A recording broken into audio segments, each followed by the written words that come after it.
우리 함께 신앙 고백하시겠습니다.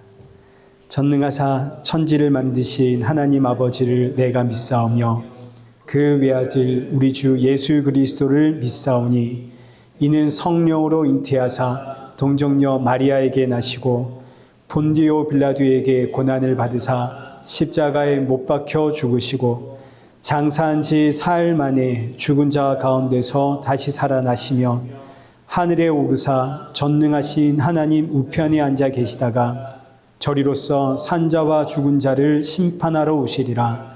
성령을 믿사오며 거룩한 공회와 성도가 서로 교통하는 것과 죄를 사하여 주시는 것과 몸이 다시 사는 것과 영원히 사는 것을 믿사옵나이다.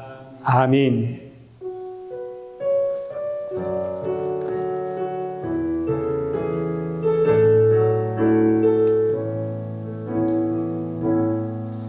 하늘의 문을 여소서 이곳을 주목하소서 주를 향한 노래가 꺼지지 않으니 하늘을 열고 보소서 이곳에 임재하소서 주님을 기다립니다. 기도의 향기가 하늘에 닿으니 주여 임재하여 주소서 이곳에 오셔서 이곳에 앉으소서 이곳에서 드리는 예배를 받으소서 주님의 이름만이 오직 주의 이름만 이곳에 있습니다. 이곳에 오셔서 이곳에 앉으소서 이곳에서 드리는 예배를 받으소서 주님의 이름만이 오직 주의 이름만 이곳에 있습니다.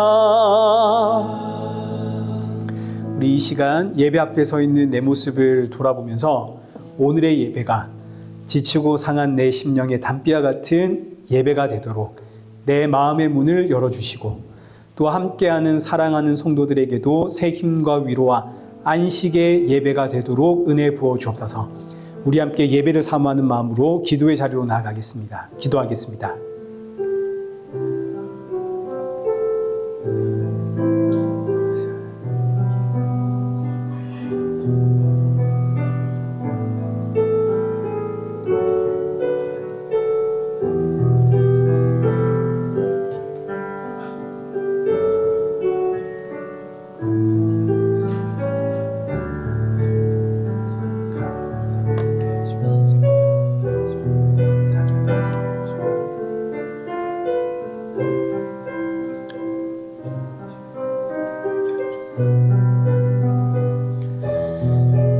살아계신 하나님 아버지, 오늘 이 예배의 자리로 우리의 걸음을 인도하심에 감사드립니다.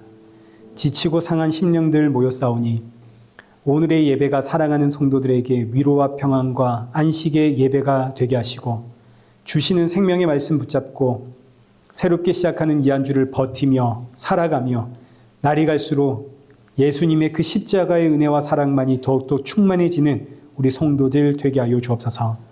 예수님의 이름으로 기도드리옵나이다. 아멘. 우리 함께 교독문 제34번을 교독하시겠습니다. 만군의 여호와여, 주의 장막이 어찌 그리 사랑스러운지요.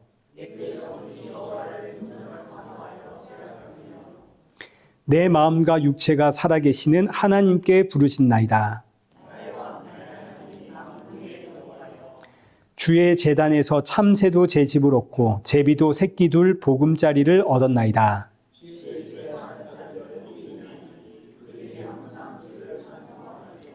주께 힘을 얻고 그 마음에 시온의 대로가 있는 자는 복이 있나이다.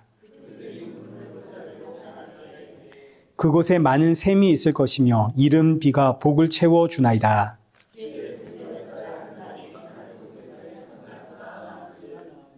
악인의 장막에 사는 것보다 내 하나님의 성전 문지기로 있는 것이 좋사오니 만군의 여호와여 주께 의지하는 자는 복이 있나이다. 아멘. 우리 찬송가 40장 찬양하시겠습니다.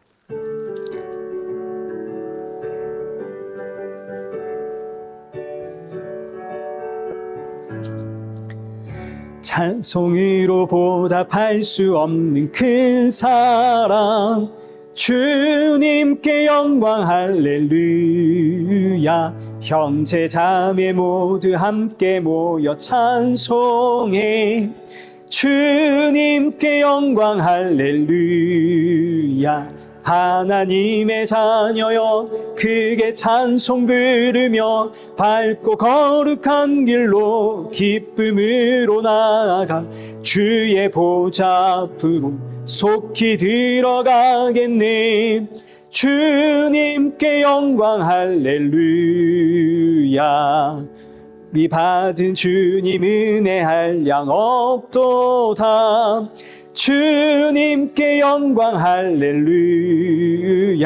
기쁜 찬송 부르면서 천국 가겠네. 주님께 영광 할렐루야. 하나님의 자녀여 크게 찬송 부르며 밝고 거룩한 길로 기쁨으로 나아가 주의 보좌 앞으로 속히 들어가겠네. 주님께 영광 할렐루야. 잠시 후에 우리 모두 주를 보겠네. 주님께 영광 할렐루야. 영광스러운 보좌 위에 거룩하신 주 주님께 영광 할렐루야. 하나님의 자녀여 크게 찬송 부르며 밝고 거룩한 길로 기쁨으로 나아가 주의 보좌 앞으로 속히 들어가겠네. 주님께 영광 할렐루야. 만국 백성 천국에서 소리 높여서 주님께 영광 할렐루야. 영원토록 주의 공로 찬양하겠네. 주님께 영광 할렐루야. 하나님의 자녀여 크게 찬송 부르며 밝고 거룩한 길로 기쁨으로 나아가 주의 보좌 앞으로 속히 들어가겠네. 주님께 영광 할렐루야. 아멘. 우리 성경 봉독하겠습니다. 우리 오늘 보실 말씀 에베소서 6장 1절에서 3절입니다. 우리 한 절씩 교독하겠습니다. 자녀들아 주 안에서 너희 부모에게 순종하라. 이것이 옳으니라.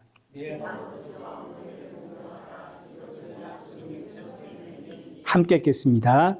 이로써 내가 잘 되고 땅에서 장수하리라. 아멘. 우리 교회 소식입니다. 우리 먼저는 저기 새로운 자매님 저희 교회 오셨는데, 네, 정원이가 데리고 온 우리 큰 박수로 환영하겠습니다. 잘 오셨습니다.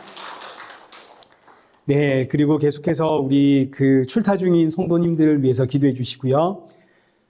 오늘이 첫째 주죠. 6월 첫째 주. 저는 6월 셋째 주와 넷째 주에 이제 한국 방문 일정이 있습니다. 이 기간 동안에 우리 서진 목사님이 설교를 해 주실 거니까요. 또 저 다녀올 때까지 우리 목사님을 통해서 또 귀한 은혜 이렇게 받으시면 되겠습니다. 네. 우리 헌금 봉헌하겠습니다.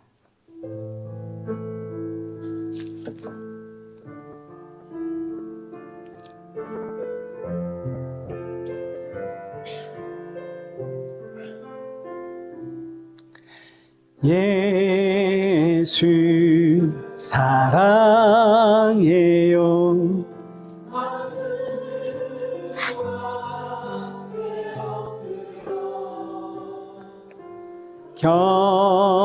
경배 찬양 왕께 드리네.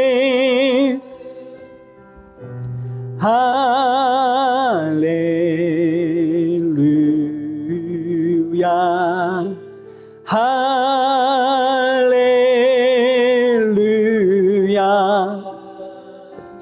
할렐루야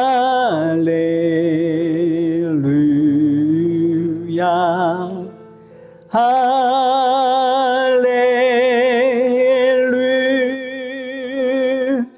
기도하겠습니다. 오늘 이 예배 자리로 인도하신 하나님, 이 시간 지난 한 주간 동안에 우리의 연약함과 완악함 고백하오니 용서하여 주옵시고, 예배 드릴 때마다 오직 예수님의 그 십자가의 은혜로 이 자리에 설 수 있다는 사실을 기억하고, 이 땅에 꿈과 소망과 비전 두지 않고 하나님 나라의 소망을 품고 이 땅에서 나그네로 살아가는 성도가 되어지도록 우리의 마음과 중심을 붙잡아 주옵소서. 우리의 이 시간 귀한 예물 준비하여 드립니다. 헌금을 준비할 때마다 날 위해 십자가에 죽으시고 부활하신 예수님, 그리고 다시 오실 예수님 기억하며 주께 드림이 나의 기쁨이고 나의 모든 것이 주의 것임을 고백하는 성도 되게 하여 주옵소서. 예수님의 이름으로 기도드리옵나이다. 아멘. 우리 오늘 본문은 에베소서 6장 1절에서 3절입니다. 부모에게 순종해라 라는 제목으로 오늘 본문의 말씀을 우리 함께 살펴보겠습니다. 먼저 그동안 우리가 3주에 걸쳐서 결혼의 비밀을 살펴보았습니다. 결혼이라고 하는 것은 해도 그만 안 해도 그만 이 정도의 우리의 어떤 옵션 정도가 아니라 마땅히 해야만 하는 하나님의 명령으로 결혼이라는 제도 속에 하나님의 비밀이 숨겨져 있습니다. 먼저 남자에게 있어서 결혼이라고 하는 것은 자아성취입니다. 남자로 태어나 이 땅에서 좋은 직장을 가지고 사업을 크게 해서 성공하고 돈을 많이 벌고 그래서 멋지고 근사하게 살아가는 꿈을 가지는 것은 이 세상 사람들이 말하는 자아성취이고, 성경에서 말하는 남자의 자아성취란 한 여인과 결혼하여 이 여인을 예수님께로 인도하는 것이 남자로 태어나 가장 멋지고 근사하고 아름답고 보람되게 사는 남자의 자아성취입니다. 마찬가지 여자에게 있어서 결혼이란 자신을 가장 아름다운 모습으로 단장을 하는 겁니다. 여자는 본능적으로 아름다움을 추구하는 존재 아닙니까? 제가 자꾸 발음이 새는데 제가 입에 혓바늘이 많이 돌았거든요. 이 입이 헐어가지고 지금 너무 아파가지고 발음이 잘 안 돼서 이게 지금 새는 겁니다. 뭐 혀가 조금 짧기도 하고 이제 여자는 본능적으로 아름다움을 추구하죠. 얼굴에 화장을 하고 눈썹을 그리고 이걸로 좀 성에 안 차면 의학의 기술도 좀 빌리고 예쁜 옷도 입고 액세서리도 아름답게 하고 이렇게 자신을 아름답게 치장하는 게 여인의 단장이고 여인의 타고난 본성입니다. 그러나 성경이 말하는 여인의 단장이란 한 남자와 결혼하여 그 남자를 예수님께로 인도하는 게 여인으로서 가장 아름다운 모습으로 자신을 단장하는 겁니다. 그리고 동시에 결혼에는 그리스도와 교회의 비밀이 담겨 있는데 여기 에베소서 5장 31절 그러므로 사람이 부모를 떠나 그의 아내와 합하여 그 둘이 한 육체가 될지니 이 비밀이 크도다. 나는 그리스도와 교회에 대하여 말하노라. 이 말씀은 창세기 2장 24절의 말씀을 인용한 것으로 창세기 2장 24절의 부모라고 하는 단어는 아버지와 어머니가 합쳐진 단어. 아버지라고 하는 뜻은 하나님의 집이라는 뜻이고 어머니라는 단어는 하나님의 생명이라는 뜻입니다. 이 두 단어가 합쳐가지고 부모라는 단어가 되었습니다. 그러니까 부모는 하나님의 집이고 하나님의 생명입니다. 이걸 보고 다시 이 말씀을 보니까 이 말씀은 단순히 남자가 부모를 떠나서 한 여자와 한 몸을 이루는 이런 이야기가 아니라 하나님의 집과 하나님의 생명에서 떠나 자기 아내를 찾기 위해 이 땅에 온 한 남자의 이야기라는 게 눈에 보이는 거죠. 이 남자가 누군가요? 예수님 아닙니까? 하늘 영광 버리고 하나님의 집에서 떠나 나를 살리기 위해, 나와 한 몸을 이루기 위해 하나님의 생명에서 끊어지기까지 하신 예수 그리스도의 사랑. 결혼은 바로 이 사랑을 알아가도록 하나님이 우리에게 주신 은혜의 방편입니다. 그러니 결혼은 단순히 여자 남자가 사랑해서 한 가정을 이루는 것이 아니라 나를 살리기 위해, 나와 한 몸을 이루기 위해 하나님의 집과 하나님의 생명을 떠나면서까지 십자가에 죽으신 그 예수님의 사랑을 알아가는 제도가 결혼입니다. 자, 그래서 마지막 33절, 남편은 아내 사랑하기를 자신같이 하고 아내도 자기 남편을 존경해라. 이 말씀은 서로가 서로에게 이 훈련을 하라는 뜻입니다. 이 훈련을 통해서 예수님의 사랑이 얼마나 높고 넓고 깊고 큰지를 우리가 알아가는 거죠.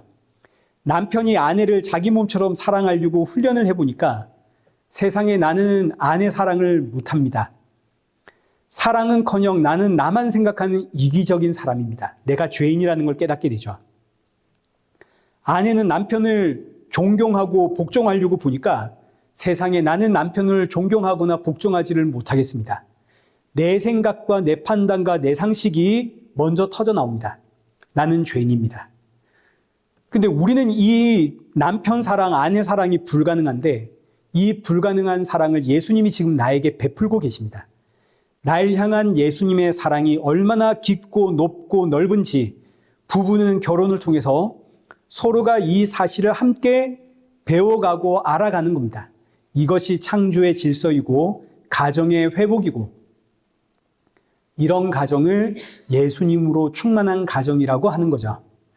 자, 이 연장선에서 이제 자녀들의 이야기가 나옵니다. 우리 1절 보십시오. 자녀들아 주 안에서 너희 부모를 공경해라. 이것이 옳으니라. 2절에 내 아버지와 어머니를 공경해라. 자녀가 부모에게 순종하고 자녀가 부모님을 공경하고 이건 너무 지극히 상식적인 이야기죠. 세상 사람들에게도 너무너무 상식적인 이야기 아닙니까? 그러나 지금 이 성경이 기록될 당시 이 당시 유대인들에게는 이 상식적인 내용이 신앙이라는 이름으로 부정되었습니다. 왜냐하면 부모보다 우선되는 분이 하나님 아닙니까? 자, 여러분 보십시오. 부모님을 섬기는 것과 하나님을 섬기는 것이 서로 충돌한다면 누구를 섬겨야겠습니까? 하나님 섬겨야겠죠. 그래서 나온 제도가 고르반입니다. 마가복음 7장 10절. 모세는 내 부모를 공경하라 하고 또 아버지나 어머니를 모욕하는 자는 죽임을 당하리라 하였거늘 너희는 이르되 사람이 아버지에게나 어머니에게나 말하기를 내가 드려 유익하게 할 것이 고르반 곧 하나님께 드림이 되었다고 하기만 하면 그만이라 하고 자기 아버지나 어머니에게 다시 아무것도 하여 드리기를 허락하지 아니하여 너희가 전한 전통으로 뭘 폐했다고요? 하나님의 말씀을 폐하며 또 이 같은 일을 많이 행하느니라 하시고. 자, 여기 10절 보시면 율법에 분명히 너의 부모를 공경해라. 10계명 중에 몇 번째 계명인가요? 5번째 계명이죠. 그런데 유대인들이 이 말씀을 보면서 가만히 생각해 보니까 우리 부모님보다 훨씬 더 우선적으로 섬겨야 할 대상은 하나님 아닌가? 이런 생각을 한 겁니다. 하나님이 우리 진짜 부모 아닙니까? 그래서 내가 여유가 되고 힘이 있다면 우리 부모님도 섬기고 하나님도 섬기고 하겠지만 내가 지금 빠듯하고 여유가 없다면 부모님보다 누구를 섬기는 게 마땅하다 생각을 했을까요? 부모님보다는 하나님을 섬기는 게 맞다 이렇게 생각을 했겠죠. 이게 바로 고르반이라는 제도입니다. 내가 부모님께 드려야 되는데 나는 이걸 하나님께 드렸다. 유대인들 사이에서는 이것이 대단한 믿음의 모습이라고 여겨졌습니다. 나는 부모님께 대접할 것을 하나님께 드린 사람이다 이거죠. 이야, 정말 대단하다. 너의 그 믿음과 열심이 정말 훌륭하다. 근데 생각해 보십시오. 하나님이 이 고르반 좋아하시겠습니까? 하나님이 뭐가 아쉬워서 부모님께 드려야 할 것을 자기 달라 하실까요? 하나님이 뭐가 아쉬워서? 이거는 이 당시 종교인들이 자기들 먹고 살려고 하나님을 팔아서 장사하려고 만들어난 제도입니다. 마치 중세시대 면죄부처럼 헌금하면 구원을 받는다. 헌금을 하면 죽은 부모도 천국 간다. 중세시대 교회가 하나님을 팔아서 먹고 살려고 만들어낸 제도가 면죄부 아닙니까? 고르반이 이와 똑같은 제도입니다. 그래서 예수님이 이 고르반이라는 제도를 어떻게 평가하시냐면 여기 13절 너희가 전한 전통으로 하나님의 말씀을 폐하였다. 얼핏 보면 부모님보다 하나님을 섬기는 게 맞는 거 아닙니까? 이게 훨씬 종교적이고 믿음이 좋아 보이는 뜨거운 신앙의 모습인처럼 보입니다. 그러나 예수님은 너희의 논리, 너희의 생각과 판단, 너희의 결정, 너희의 그 뜨거운 열정과 정성이 하나님보다 높아졌다 하십니다. 디모데전서 5장 8절입니다. 우리 이거 함께 읽도록 하겠습니다. 시작.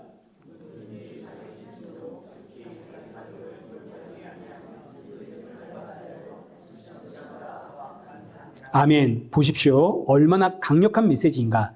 하나님을 섬긴다고 그 하나님을 향한 뜨거운 열정으로 내 가족을 돌보지 않거나 부모를 섬기지 않는 자는 믿음을 배반한 자요. 불신자보다 어떤 사람이라고요? 더 악한 사람이다. 하나님을 향한 뜨거운 열정과 그 믿음과 신앙의 그 뜨거움으로 내가 주의 일을 하기 위해서 가정을 등한시하거나 부모를 돌보지 않는 자는 믿는 자가 아니라 불신자보다 더 악한 자다. 불신자보다 더 악한 자는 마귀밖에 더 있겠습니까? 그러니까 믿음과 신앙이라는 이름으로 가정을 돌보지 않고 부모를 공경하지 않는 자는 사람이 아니라는 이야기입니다. 그럼 마귀라는 이야기죠. 근데 보십시오. 오늘날 믿음과 신앙과 열정, 하나님을 향한 뜨거운 사랑이라는 이름으로 가족을 버리게 하는 사람들이 있습니다. 가족을 버리는 게 정상적인 것이라고 가르치는 집단들이 있습니다. 이런 집단을 우리가 이단 혹은 사이비라고 합니다. 이단과 사이비는 이런 차이입니다. 이단이 발전하면 사이비가 되는 겁니다. 이단은 끝이 다르다는 뜻이거든요. 성경으로 시작을 했는데 그 끝이 다릅니다. 성경으로 시작을 했는데 결론이 성경적이지가 않습니다. 왜 그런가 하니 여러분 이 성경의 중심이 누구입니까? 예수님이죠. 구약 장차 오실 예수님 이야기, 신약 오신 예수 다시 오실 예수님. 그러니까 신구약의 이 중심은 예수님입니다. 예수님을 여기 중심으로 두고 이 성경이 동그랗다 하십시다. 그럼 이제 예수님을 중심으로 두고 원을 동그랗게 그리면 이제 이게 성경책이 되는 겁니다. 이단은 성경의 중심을 예수님으로 두지 않습니다.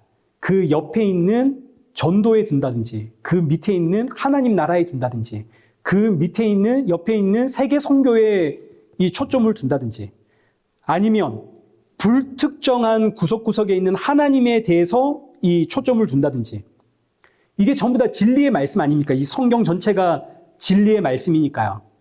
근데 문제는 예수님이 아닌 다른 곳에다가 포커스를 딱 두고 여기서부터 이제 원을 그리면 어떻게 되겠습니까?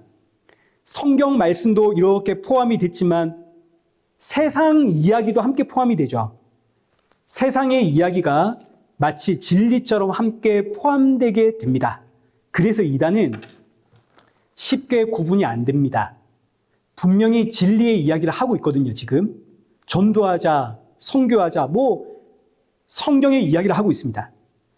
그런데 세상의 이야기가 진리처럼 이 안에 포장되어 있습니다. 그래서 이단은 이단 전문가들이 분석을 해서 이단성이 있다, 경고를 내리든지 아니면 이단이라고 확증을 내립니다. 이제 대표적인 이단이 구원파나 다락방이 있습니다. 구원파는 성경의 중심을 구원에 둡니다. 말 그대로 구원파, 구원에 두었다고요. 구원, 예수님 옆에 있다고 치십시다. 구원의 중심을 두고 원을 한 바퀴 그리니까 성경에 많은 진리가 포함되어 있지만 세상 이야기가 그 안에 함께 들어가 있는 거죠. 그래서 구원파는 구원의 중심을 딱 두고 언제 구원받았는가? 너 구원의 날짜를 아는가? 내가 언제 어떻게 구원받았는지를 모른다면 너는 구원받은 것이 아니야. 이제 이렇게 나오는 거죠. 그래서 이단입니다. 다락방은 말은 오직 예수라고 이야기하지만 사실은 영적인 세계의 중심을 두고 있습니다. 귀신의 역사를 굉장히 강조하고 영적 전쟁에 포커스를 두고 원을 그리니까 성경의 진리를 대다수 포함하고 있는데 역시 성경 외에 다른 것들이 진리인 양 들어와 버리는 거죠. 반면 사이비는 이제 이 이단에서 더욱 확장되어서 이야, 알고 봤더니 내가 예수다. 이게 이제 사이비입니다. 그래서 사이비에는 언제나 교주가 있습니다. 대표적인 사이비가 통일교나 JMS나 신천지입니다. 다 교주가 있죠. 다 자기가 예수님 아닙니까? 이런 이단과 사이비의 특징은 여기에 빠지면 부모고 형제고 자매고 다 필요 없습니다. 신앙과 믿음을 위해서 가정을 버립니다. 그러면서 인용하는 성경 구절이 누가복음 12장 51절이죠. 내가 세상에 화평을 주려고 온 줄로 아느냐? 내가 너에게 이르노니 아니라 도리어 분쟁하게 하려 함이로라. 아버지가 아들과 아들이 며느리와 아들이 아버지와 어머니가 딸과 딸이 어머니와 시어머니가 며느리와 며느리가 시어머니와 분쟁하리라 하시니라. 또 여기 누가복음 14장 26절에서 27절 물은 내게 오는 자가 자기 부모와 처자와 형제와 자매와 더욱이 자기 목숨까지 미워하지 아니하면 능히 내 제자가 되지 못하고.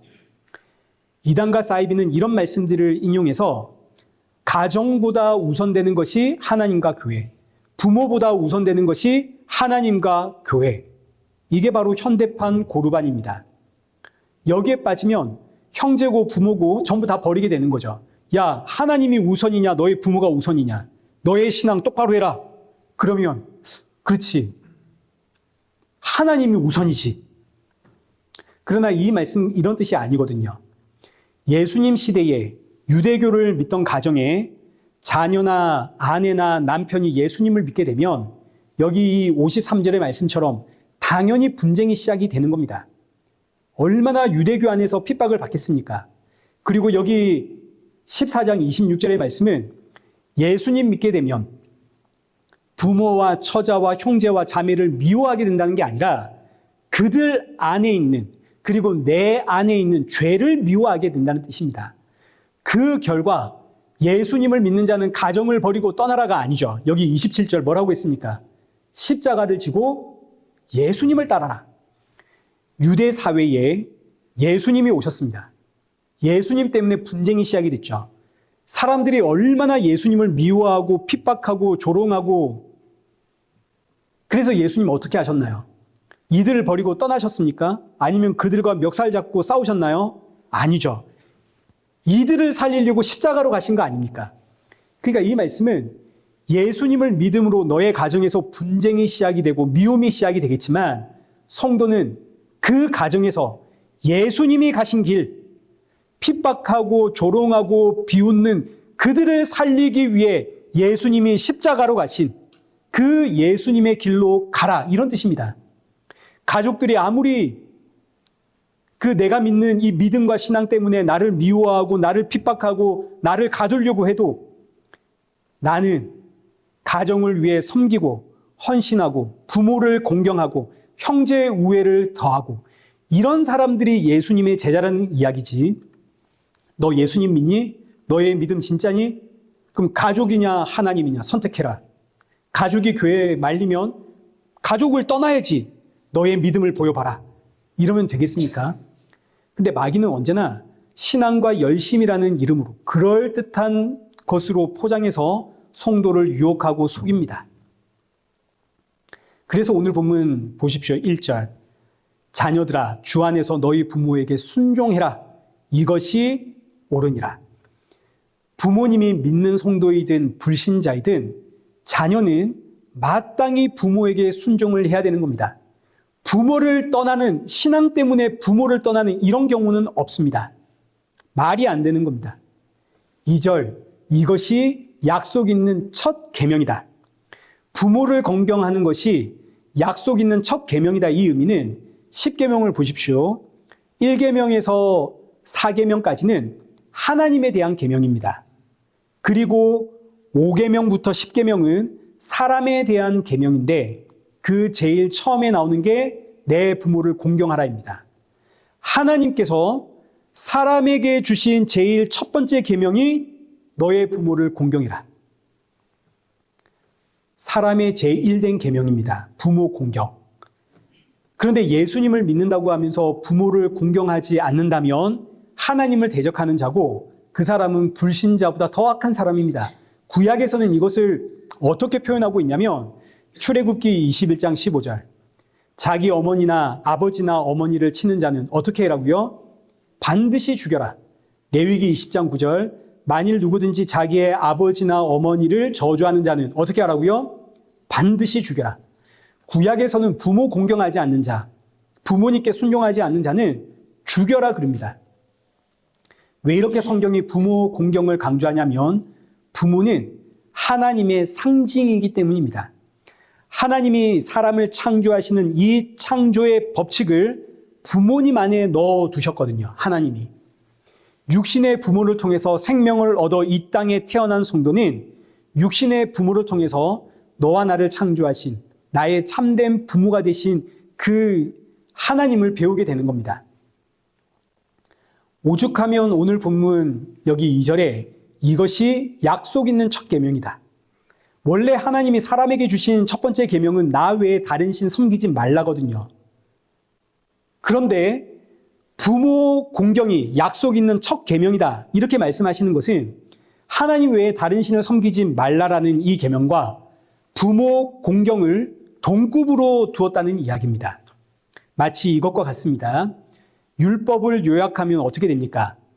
하나님 사랑, 이웃 사랑이 되죠. 하나님 사랑, 이웃 사랑은 하나님 사랑은 이웃 사랑으로 표현되어진다 이런 뜻입니다. 내가 하나님을 사랑한다는 걸 무엇으로 증명할 수 있는가? 이웃 사랑으로 증명한다 이거죠. 마찬가지입니다. 내가 하나님을 공경한다. 무엇으로 증명할 수 있는가? 나는 주일 성수를 하고 있습니다. 나는 11조를 합니다. 나는 교회 봉사하고 나는 교회 헌신하고 있습니다. 이런 것들로 증명되는 것이 아니라 나의 부모님께 순종하고 나의 부모님께 공경하는 것으로 하나님 공경함을 증명한다는 이야기입니다. 내가 하나님 사랑하고 하나님을 공경한다는 증거는 부모 공경을 통해서 부모님께 순종함을 통해서 증명을 하는 거죠. 그리고 이렇게 부모에게 순종하고 부모에게 공경하는 사람은 이제 복을 받는데 어떤 복을 받냐면 여기 3절입니다. 이로써 내가 잘되고 땅에서 어떻게 된다고요? 장수하리라. 부모 공경하면 내가 잘되고 땅에서 장수하는 복을 받습니다. 자, 이 말씀을 보고 이제 나를 보니까 어떻게 여러분 잘 되셨습니까? 세상 사람들이 그 보는 관점에서 볼 때 야, 이 정도면 잘 되었다 이런 말 들을 정도 되십니까? 제가 이제 우리 교회 성도님들 그 일일이 헌금 어떻게 하시는지는 모르지만 주일 헌금 이제 총액수 나오는 걸 보니까 물론 여러분들이 저보다 헌금을 많이 하시겠지만 우리 교회 딱히 부자로 잘 사시는 분은 없는 것 같은데 어떻게 여러분 지금 모습에 만족하십니까? 혹 지금 내 모습이 잘된 모습이 아니라면 뭐가 문제일까요? 내가 부모님께 순종을 안 해서 그런가? 저는 제가 생각하기에 상당히 효자입니다. 한국 시간으로 그 얼굴에 효자 써 있죠. 한국 시간으로 거의 매일 아침마다 제 어머니께 영상 통화로 문안 인사 드리거든요.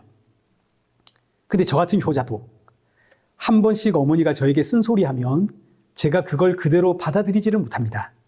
제가 이번에 한국 가지 않습니까? 어머니가 저에게 이번에 한국 오면 오자마자 목사님, 그 모교회 어머니 출석하시는 교회 목사님께 연락하고 또 부산에 가서 큰자형한테 인사하고 이모부 찾아뵙고 시골에 가서 할머니께 인사하고 또 저기 가서 인사하고 이런 이야기 하십니다. 물론 마땅히 가족들 찾아뵙고 인사해야죠.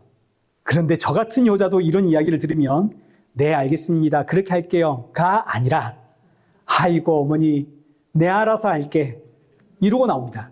어머니의 의견과 내 의견이 충돌하면 순종이 아니라 반발이 나온다고요.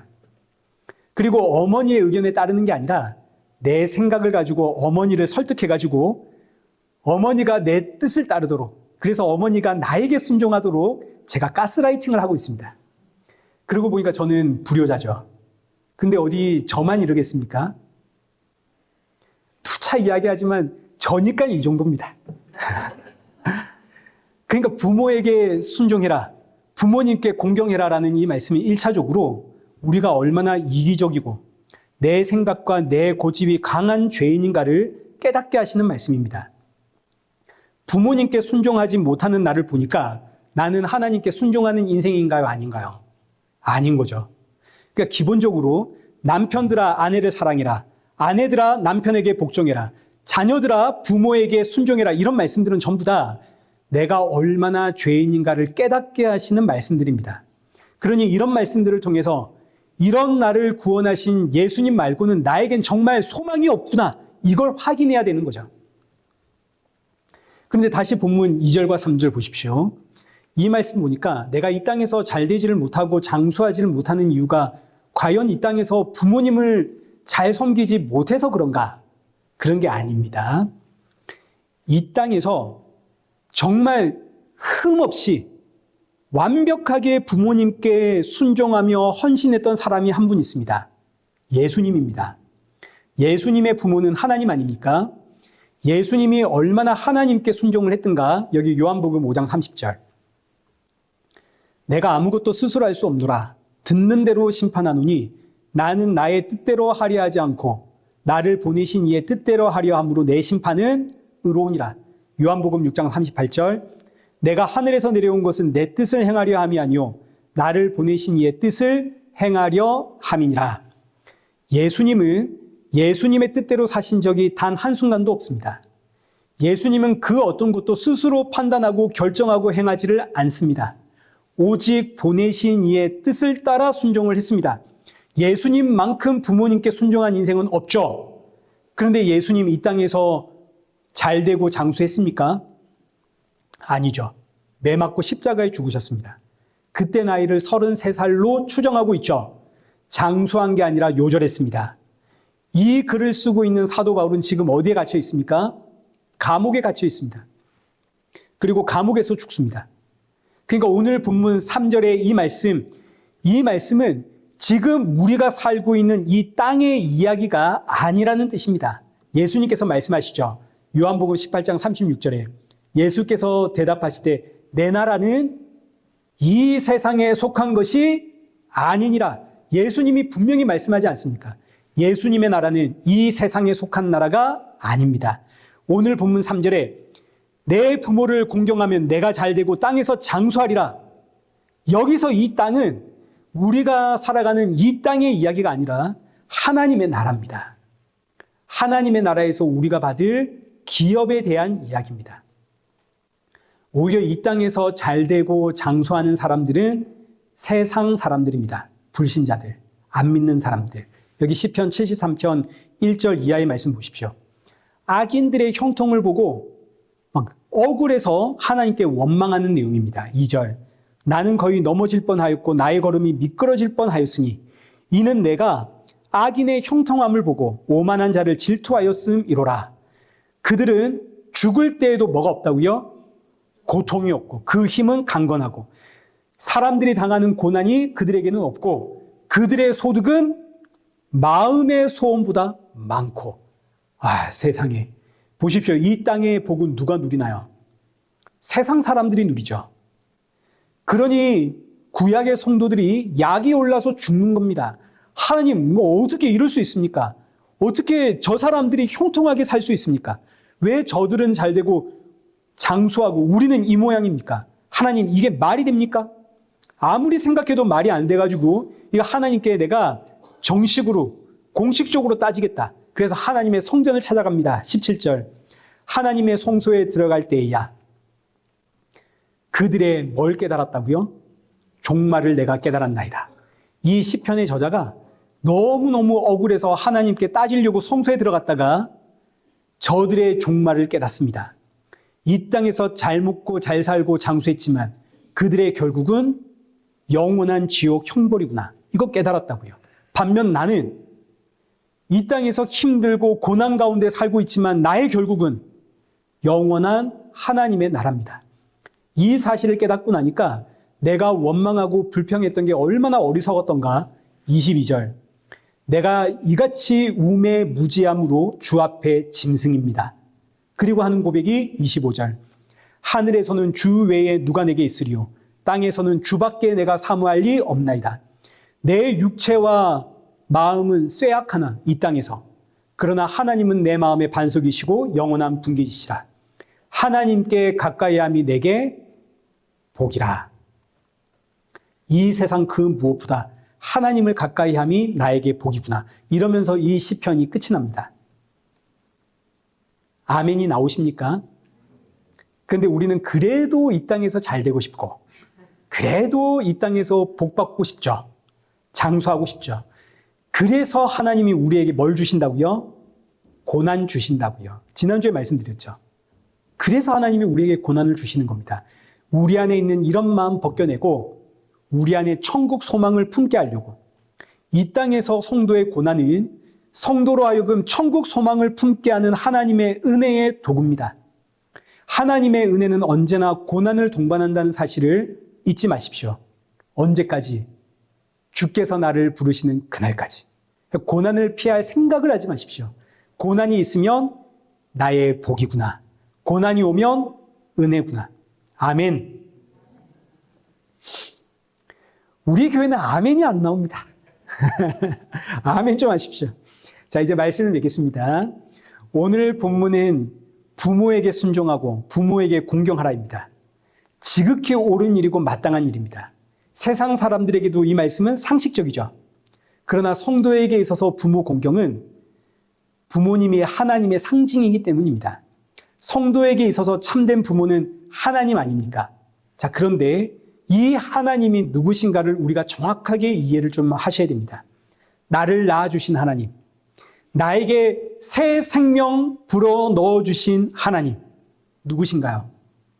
십자가에서 피 흘려 죽으신 예수님 아닙니까? 십자가에서 여인이 아기를 낳을 때 물과 피를 쏟음으로 아기를 낳듯 십자가에서 물과 피를 쏟아내신 그 예수님으로 인해서 우리가 새 생명을 받고 그 예수님을 통해서 우리가 다시 태어난 거 아닙니까? 거듭남. 그러니 성도에게 부모는 누군가요? 예수님이죠. 우리의 부모는 하나님이 아니라 우리의 부모는 예수님 아닙니까? 그렇다면 오늘 본문은 단순히 부모를 공경하는 자는 복을 받는다 이런 이야기가 아니라 예수님을 믿는 자가, 예수님을 섬기는 자가 누릴 천국의 기업 이야기가 되는 겁니다. 예수님께 순종하고 예수님께 공경하는 자는 천국의 기업을 누립니다. 그런데 보니까 우리는 사실 예수님께 순종하지를 못하고 예수님을 공경하지를 못하는 인생들이죠. 앞서 보지 않았습니까? 당장 저부터서도 육신의 부모님께 순종하지를 못하고 있습니다. 눈에 보이는 육신의 부모도 순종하지를 못하는데 보이지 않는 하나님 어떻게 순종을 하나요? 그러니까 우리는 순종이 아니라 오히려 내가 뜻을 세우고 내가 계획을 하고 내가 판단하고 내가 결정을 해놓고 이 일에 하나님의 능력, 예수님의 능력 한 스푼만 넣어주십시오. 우리는 이러고 살아가지 않습니까? 우리는 정말 답이 없는 죄인입니다. 근데 보십시오. 오늘 본문이 자녀들아 부모에게 순종해라. 자녀들아 부모를 공경해라. 한마디로 부모님을 섬기라는 뜻 아닙니까? 근데 사실은 우리가 너무 잘 알죠. 자녀들이 부모를 섬기는 게 아니라 누가 자녀를 섬기나요? 부모가 자녀를 섬기죠. 육신의 부모들, 자기 자녀들이 부모를 섬기지 않아도 또 이 자녀들이 부모를 속여도 부모는 기꺼이 속아주고 기다리고 인내하며 오히려 자녀를 섬깁니다. 부모님은 아무리 나이를 많이 먹었어도 부모님은 언제나 자녀를 기다리며 섬깁니다. 이게 부모님의 마음이고 예수님의 마음입니다. 육신의 부모도 아무리 나이가 많아도 자녀들을 속아주며 하염없이 자녀들을 기다리며 그 자녀를 섬기는데 우리의 참 부모가 되시는 예수님은 오죽하시겠습니까? 요한일서 4장 10절 사랑은 여기 있으니 우리가 하나님을 사랑한 것이 아니요 하나님이 우리를 사랑하사 우리 죄를 속하기 위하여 화목 제물로 그 아들을 보내셨습니다. 마태복음 20장 28절 인자가 온 것은 섬김을 받으려 함이 아니라 도리어 섬기려 하고 우리가 예수님을 섬기는 게 아니라 예수님이 우리를 섬기십니다. 우리가 예수님 사랑하는 게 아니라 예수님이 우리를 사랑하십니다. 정말 기가 막힌 놀라운 사랑의 이야기 아닙니까? 우리는 워낙에 완악하고 연약한 죄인이라 예수님을 제대로 섬기지를 못합니다. 그러면 천국의 기업 못 받아야 되는 거 아닙니까? 혼나야 되는 거 아닌가요? 그러나 예수님은 이런 우리의 상태를 너무너무 잘 아시기 때문에 오히려 예수님이 나를 섬기십니다. 우리가 예수님을 섬길 것을 기대조차 하지 않습니다. 우리가 어떤 존재인지 아시니까.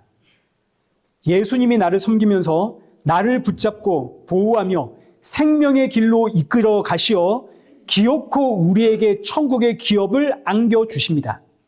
이 예수님의 섬김, 그 사랑의 일부, 아주 작은 파편이 우리 육신의 부모님 안에, 육신의 부모가 나를 섬기는 그 섬김 속에 담겨 있습니다. 그렇기 때문에 성도는 마땅히 나를 기다리며 섬기는 그 예수님의 사랑을 품고 있는 육신의 부모님을 마땅히 공경해야 하고 그 육신의 부모님을 보면서 이런 나를 포기하지 않고 끝까지 붙잡고 가시는 예수님의 사랑에 감사와 찬양과 영광을 돌려드려야 되는 겁니다. 그러니 성도는 예수님의 사랑을 통해서 부모의 사랑을 알게 되고 부모의 사랑을 통해서 예수님의 사랑을 배우는 거죠. 부모를 공경해라, 이 이야기입니다. 사랑하는 성도 여러분, 이 땅에서 부모님을 공경하고 부모님께 순종함을 연습함으로 뭘 깨달아야 됩니까? 내가 죄인이라는 걸 깨달아야 됩니다. 그리고 동시에 그럼에도 불구하고 이런 나를 기다리며 섬기시는 그 육신의 부모님을 통해서 예수님이 이런 나를 사랑하시고 나를 붙잡고 계신다는 사실을 아시고 새롭게 시작하는 이 한 주 먼저 우리 부모님들께 감사와 사랑의 연락 한번 하시고 그리고 날 향한 예수님의 사랑에 이 한 주 감사와 찬양이 흘러나오는 예수님으로 충만한 우리 성도가 되시기를 축원합니다. 살아계신 하나님 아버지, 부모를 공경함은 하나님을 공경함이라는 사실을 배웠습니다. 육신의 부모를 공경하는 최고의 방법은 예수님 전하는 일입니다. 사랑하는 성도들의 부모님들에게 예수님을 믿는 믿음의 은혜 부어 주옵시고 주님 부르시는 그날까지 이 믿음의 여정에서 흔들리지 않게 하여 주옵시고 또 부모님들, 자녀들 앞에서 오직 예수님만 의지하는 담대한 성도의 모습으로 서 있는 부모가 되도록 성령의 충만함 부어 주옵소서. 부모님께 순종함을 통해서 우리의 연약함 보게 하시고 이런 나를 붙잡고 생명의 길로 이끄시며 기업고 천국의 기업을 안겨주시는 예수님의 이 놀라운 사랑에 이 한 주도 더 많이 감사하고 더 많이 찬양하며 예수님의 증인으로 살아가는 성도 되게 하여 주옵소서. 예수님의 이름으로 기도드리옵나이다. 아멘. 이제는 우리 주 예수 그리스도의 은혜와 성부 하나님의 크신 사랑과 성령 하나님의 위로교통 충만하심이 내게 맡기신 사명에 충성하며 주신 은혜에 감사하며 주님 만날 그날 사모하며 기다리는 우리 일회교회와 성도들과 온 세계 교회 머리머리 위에 이제로부터 영원토록 함께 있을지어다. 아멘.